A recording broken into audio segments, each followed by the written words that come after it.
Okay, so now we're doing the applied air leakage test. We're gonna let the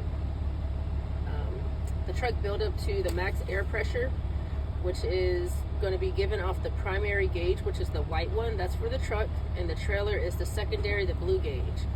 So now we're going to use the gas throttle pedal, whatever you call it, and build it up. The needle needs to stop rising between no higher than 120 to 140 psi, guys.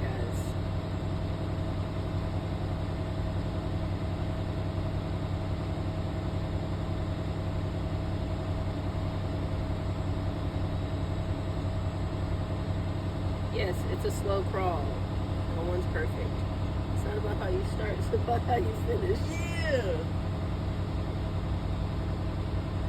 I do time lapse.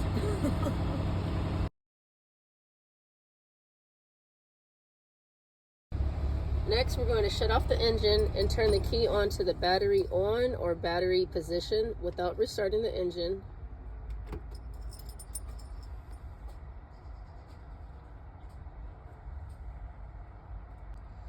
Okay, so now we've gone on to the next part.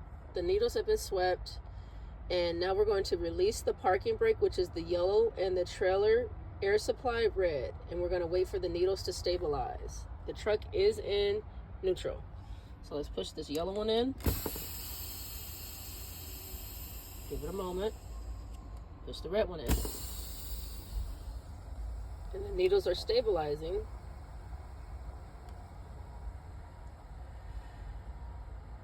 So once they stabilize, meaning it gets to about 100 psi, then we're going to move on to apply the service brake foot pedal with steady pressure and wait for the needles to stabilize again. With your foot still being on the pedal, you'll tell the examiner when you do your test, the needles have stabilized at such and such psi. So let's put the foot thingamajigger. Here we go.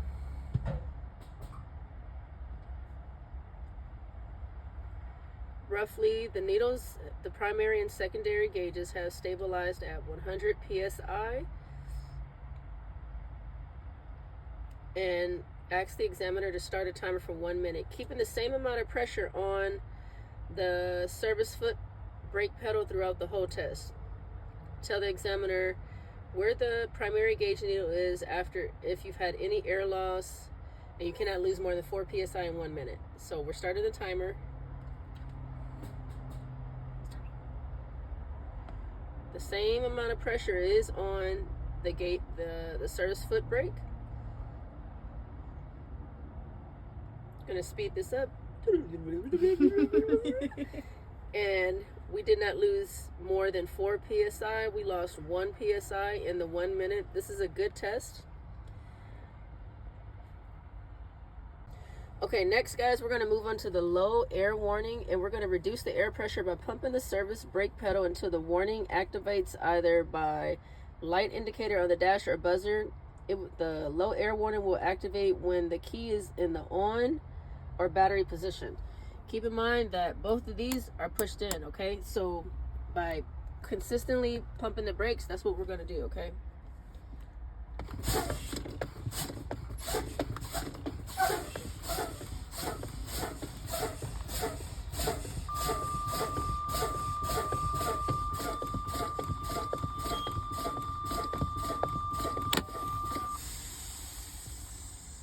Now, both of the gauges popped out at the same time at approximately 27 psi. These are all in increments of 25. So we have 0, 25, 50, 75, 100, 125, 150, okay? Just so you know. And you see where it's at. We're going off the primary gauge, which is the white one. So roughly 120, I would say 27. It's building back up, but it's both popped out at 27 psi. And this is a good primary gauge. Oh, wait, hold on. Wait a minute. Okay, look, I messed up. So look, we saw this came on right about the 75-50 mark. So that's the low air warning when the red light comes on, and then that comes on too, okay? So I did both of them at the same time, but you get it. Again, low air warning. This is a good test because it activated no lower than 55 psi.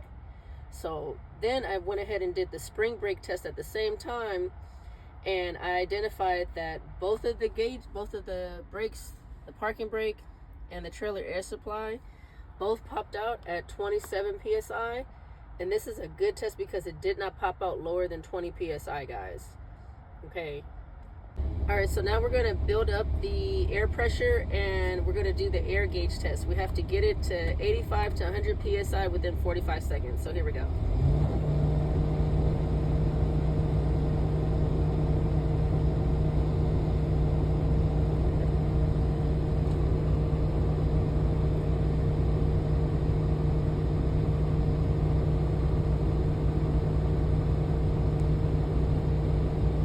Using the white primary gauge, so it's already over 75. It's at 90 now, so this is actually a good air gauge test to make sure that it cuts out between 85 to 100 psi.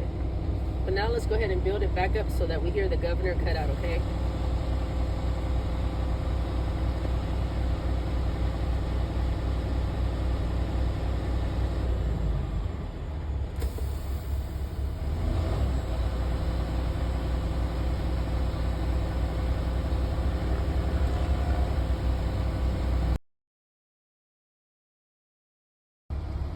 And then now the last part of the air brake test is the parking brake check. So we see that both of these are pulled out now.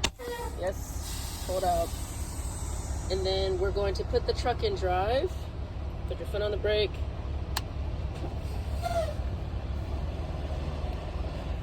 And that was a good test because both the trailer brake and the tractor brake, they held and the truck did not move. And that concludes your air brake test. If you like the video, like, subscribe, comment. Thanks, guys. Bye.